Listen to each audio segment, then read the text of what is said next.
अपना संजीवन है, ये अपना संजीवन है।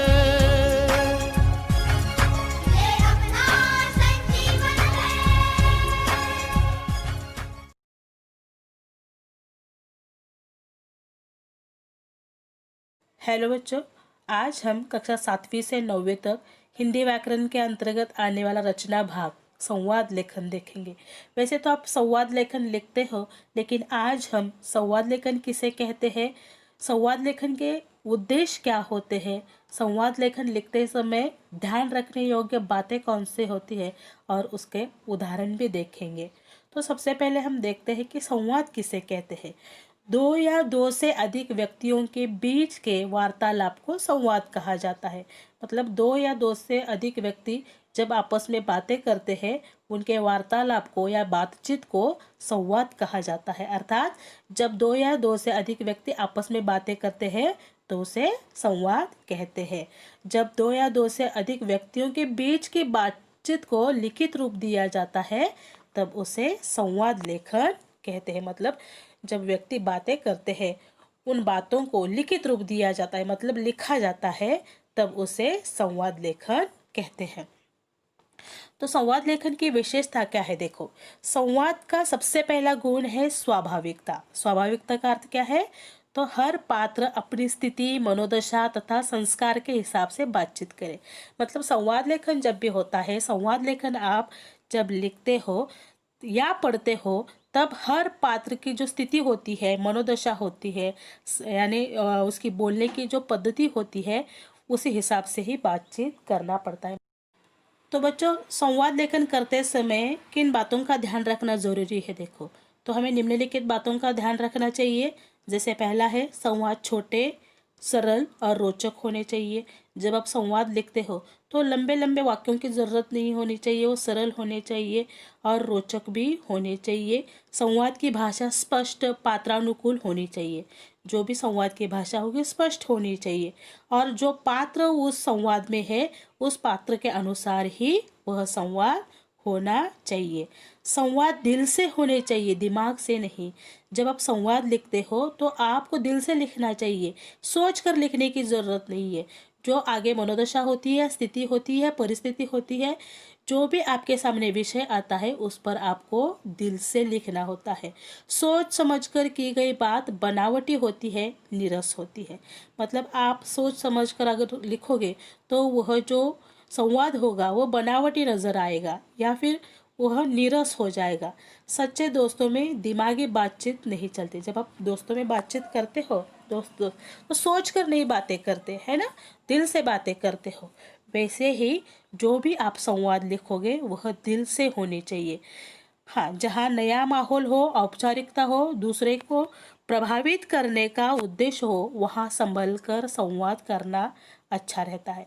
मतलब आपसे बड़े जो लोग होते हैं, बुजुर्ग होते हैं, या किसी कार्यालय में जब आप संवाद करते हो तो वहाँ जब आप बात करते हो तो संभल कर और सोच कर ही बात करना चाहिए। बातचीत में संबोधन बहुत महत्वपूर्ण होते हैं। कई बार तो अकेले संबोधन ही संवाद की दिशा बदल देते हैं। जब बातचीत होती है तो संबोधन बहुत महत्वपूर्ण होता है। मतलब आप किससे बातचीत करते हो ये पता होना बहुत ज़रूरी होता है। यदि किसी प्रिय को भी अपमानपूर्ण ढंग से बुलाया जाए तो वह चिढ़कर सारा संवाद बिगाड़ देता है। दूसरी ओर प्यारा सा संबोधन पाकर दुश्मन की दुश्मनी भी पिघल सकती है। मतलब क्या है कि जब भी आप संवाद लेखन करोगे या संवाद करोगे तो उस भाषा में नम्रता होनी बहुत ज़रूरी होती है। संवाद का प्रत्येक वाक्य विषय से जुड़ा होना चाहिए।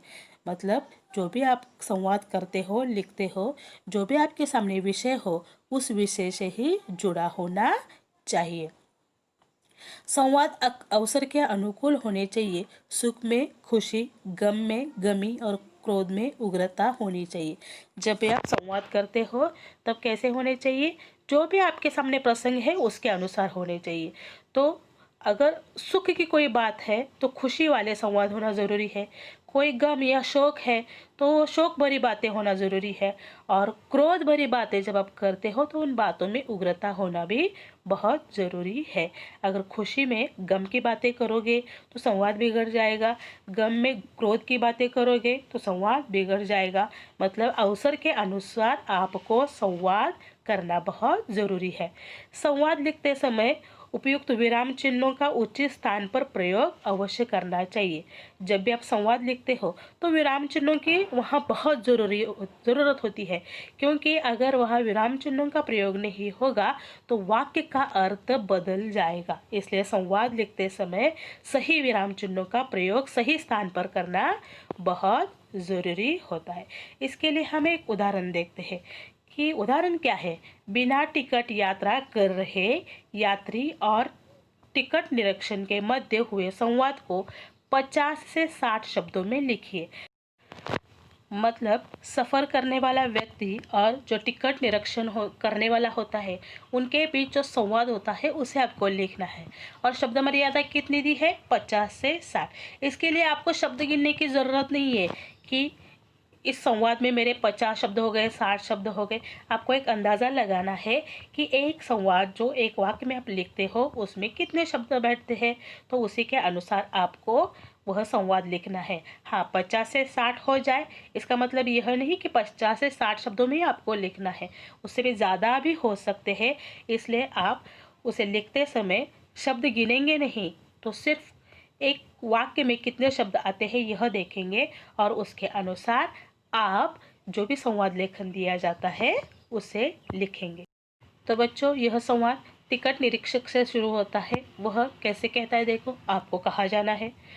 तो आपको कहाँ जाना है, यह जो वाक्य यह टीसी कहता है वो थोड़ी ही प्यार से कहेगा जैसे आप अपने दोस्तों के बीच या अपने घर वालों के बीच प्यार से कहते हो, वैसे तो वह नहीं कहेगा, वह अपने अंदाज में कहेगा। लेकिन यात्री है, वह कैसे कहेगा, जी दिल्ली जाना है, यानी उसके बाद में एक नम्रता, एक डर आ जाएगा। तो टिकट निरीक्षण आगे क्या कहता है, टिकट दिखाइए। यात्री कहता है मेरे पास टिकट तो था लेकिन लगता है वह कहीं गिर गया है। फिर से टिकट निरीक्षण कहता है आपको जुर्माना भरना पड़ेगा। यात्री कहता है क्या जुर्माना? नहीं नहीं, ऐसा मत कीजिए। फिर से टिकट निरीक्षण कहता है जल्दी कीजिए, 2000 रुपये निकालिए और रसीद पकड़िए। यात्री कहता है आप 500 रुपये ले लीजिए। तो आगे टीसी क्या कहता है, देखो, 2000 रुपये देते हो या बुलाओ पुलिस को। यात्री कहता है ऐसा मत कीजिए, यह लीजिए 2000 रुपये। फिर से टीसी कहता है यह लो रसीद और आगे से बिना टिकट यात्रा मत करना। यात्री कहता है मैं भविष्य में इस बात का ध्यान रखूंगा। तो बच्चों, यहाँ टीसी और यात्री में होने वाला जो संवाद है वहाँ पर जो स्थिति है या अवसर है उसके अनुसार यह संवाद होगा। तो बच्चों, आज हमने यह संवाद लेखन क्या होता है, उसकी व्याख्या क्या होती है, उसका उद्देश्य क्या होता है, इसके बारे में जानकारी ली। उम्मीद है कि आप संवाद लेखन को समझ गए होंगे। तो बच्चों, अब आपका गृह कार्य है कि अभी आपकी परीक्षा आने वाली है, तो परीक्षा की तैयारी को लेकर दो दोस्तों में होने वाला संवाद आपको लिखना है। धन्यवाद।